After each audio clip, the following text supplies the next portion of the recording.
Bonjour. Alors, comme on a pu voir ce matin, Jean-Luc Reichmann, très content de ses audiences. Bon, faut dire qu'en face de lui, il y a personne, hein, donc Nagui fait toujours les mêmes scores. Et puis il faut savoir que dans les scores que Jean-Luc Reichmann nous donne, il y avait quand même 3 mois de confinement.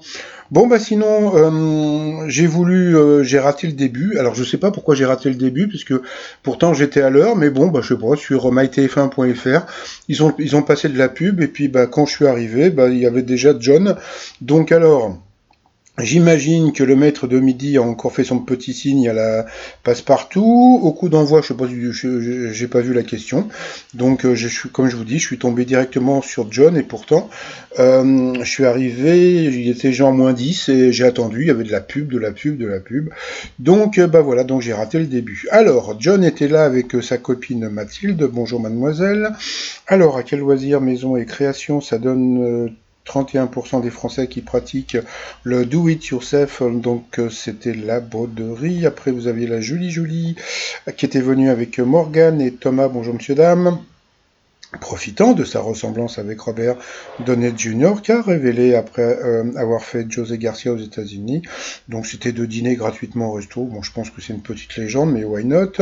Ensuite, c'était quoi Vous avez Nicolas qui a dansé sur une musique qui était très sympathique, polonaise. Donc il y avait sa famille en visio. Bonjour à la famille de Nicolas.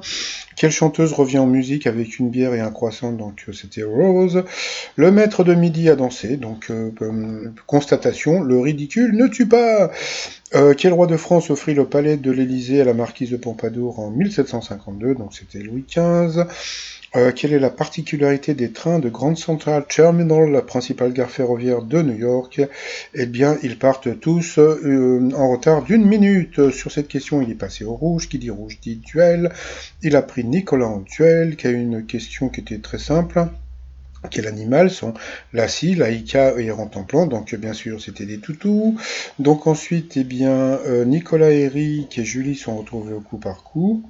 Et puis d'abord c'est Nicolas qui est passé à l'orange, après ça a été le maître de midi, puis après 2 fois Julie qui est passée donc au rouge, voilà.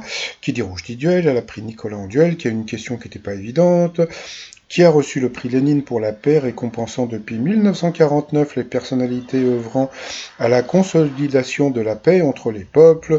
Eh bien, le maître de midi a dit Mikhail Gorbatchev. Eh bien, c'était Fidel Castro. Après, par rapport au coup fatal, Julie a beaucoup passé et repassé, donc je lui offre virtuellement mon fer à repasser virtuel. Donc elle a perdu, comme on a pu voir, il restait 50 secondes au maître de midi. Donc ce qui veut dire, c'est elle a répondu, il a répondu à une seule question, j'ai l'impression. Par rapport au coup de maître, allez, de quoi la bug qui entoure la châtaigne est-elle recouverte donc de piquant? Quelle est la traduction française de phishing informatique? Donc le hameçonnage. Quel célèbre masque de cinéma est inspiré d'une toile peinte il y a un siècle par Munch? Donc bien sûr, c'était Scream. Que se passe-t-il si pendant qu'on la vide, on fait tourner une bouteille d'eau sur elle-même? Donc elle se vide plus vite, mais bon, je vois pas pourquoi je ferais ça. Et puis à la fin, quels accessoires sont les scrunchies? Il a dit des sockets, c'était des chouchous, donc c'était pas évident.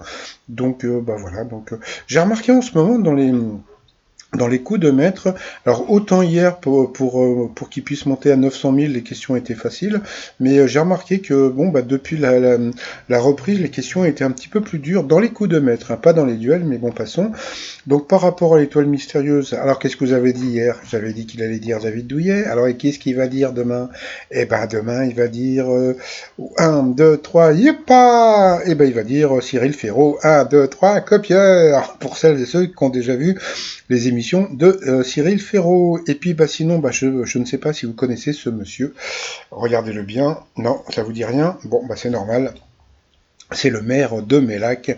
Donc j'ai envoyé un mail au maire de Mélac pour savoir si, comme Eric va devenir donc le plus grand champion des 12 coups de midi, s'il avait prévu qu'il y ait une rue Fantastérix à Mélac. Donc j'attends la réponse. Hein. Dès que j'ai la réponse, je vous la donne. Donc voilà. Donc, mais c'est sérieux. Hein. J'ai vraiment envoyé un mail au maire de Mélac. Hein. Donc et j'ai appris que les habitants de Mélac sont les Mélacois. Mélacois, Mélaki, Mélacois. Donc voilà, donc vous pouvez avoir, j'espère bientôt la rue Fantastérix, ou bien vous avez celle de Claude la rue Fantastérix, champion avantagé des 12 coups de midi. Voilà, et puis pour finir, donc je me fais du sourcil, donc c'est Frida Kahlo. Et puis comme en ce moment, dans le Finistère, en Bretagne, il pleut, donc tous les ans, on devient pluvieux. Et puis, comme il y a encore la guéguerre entre les blancs et noirs, le White Power avec Barry White, tout ça sur le site trotsmignon.com. Et sinon, je vous souhaite une très très très très bonne journée. Je vous dis à demain, bye bye.